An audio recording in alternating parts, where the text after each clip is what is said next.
আজকে 7 দিন যাবত কোনো রুগী নাই। রুগীগুলো কি ডাক্তার কাছে আসার আগেই মরে যাচ্ছে না কি সমস্যা? কম্পাউন্ডার কি করো তোমরা? স্যার আমি শুনলাম ওই পাড়ায় একটা রুগী মরা বাসার মধ্যে আপ ডাউন করছে। তাহলে কম্পাউন্ডার তোমরা ওই রুগীটা কি তাহলে তুলে নিয়ে আসো তাহলে। ফটাফট যায় চট তুলে নিয়ে আসো। চলো ওদেরকে ধরে নিয়ে যাই। উপর থেকে অর্ডার আছে রুগী আনার লাগবে, তা ফটাফট চল। চলো চ্যাং ধরা করে তুলে নিছি।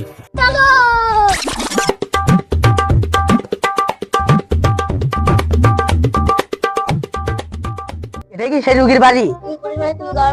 হ্যাঁ দেখছেন না রুগী বাঁচিচ্ছে মরিচ্ছে জীব আপ ডাউন করছে। চোদ করে দিয়ে পোত করে তুলে নিয়ে চল।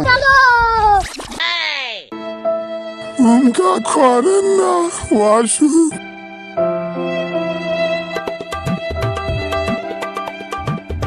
এখন তো বাবা আমার সাথে সাথে ওষুধ কি করলে ভালো হবে? কম্পাউন্ডার এত মেশিনে কোনো কিছুই বোঝা যাচ্ছে না। স্যার দেখান ভালো করে।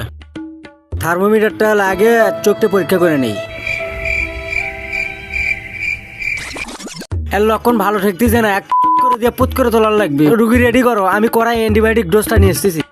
স্যার রুগী রেডি, চিকিৎসা দেন।